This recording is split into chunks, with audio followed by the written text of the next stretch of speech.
విశాఖపట్నం రుషికొండ ప్రభుత్వ అంధ బాలికల పాఠశాలలో సర్ లూయిస్ బ్రెయిలీ 216వ పుట్టినరోజు వేడుకలను ఘనంగా నిర్వహించారు.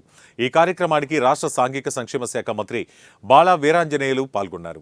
ఈ కార్యక్రమంలో మొదట సాంస్కృతిక నృత్యాలతో విద్యార్థులు మంత్రికి ఘనస్వాగతం పలికారు. దివ్యాంగులకు ప్రభుత్వం అనేక రకాలుగా సౌకర్యాలను కల్పిస్తుందన్నారు. అలాగే విద్యార్థులకు నెలవారీ ఎన్టీఆర్ భరోసా పెన్షన్ కూడా ఇక నుంచి విద్యార్థుల ఖాతాల్లో డబ్బులు పడే విధంగా చర్యలు చేపట్టామన్నారు.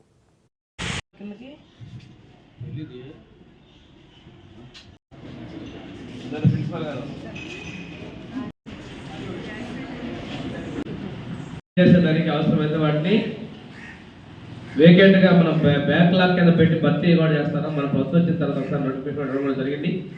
వీలైనంత వరకు ఖాళీలన్నింటినీ కూడా విశాఖపట్నం జిల్లా ఇన్ఛార్జ్ మినిస్టర్ గారైనటువంటి శ్రీ డోల బాల వీరాంజనేయ స్వామి గారికి, అలాగే విఎంఆర్డీఏ చైర్మన్ శ్రీ ప్రణవ్ గోపాల్ గారికి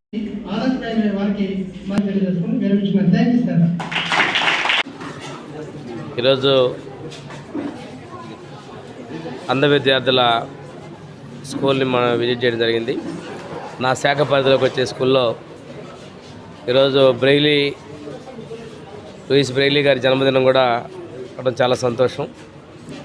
ఇంకా అధ్యాపకులు కూడా చిత్తశుద్ధితో పిల్లలకి విద్యాబుద్ధులతో చేయాలనేటువంటి సంకల్పంతో ఉన్నారు. ఈ స్కూల్కి దివీస్ ల్యాబొరేటరీస్ వాళ్ళు దత్తతగా తీసుకొని అవసరమైనటువంటి వాలంటీర్లు కూడా అపాయింట్ చేయడం చాలా అభినందనీయం. వాళ్ళని మనస్ఫూర్తిగా అభినందన తెలియజేస్తున్నాను.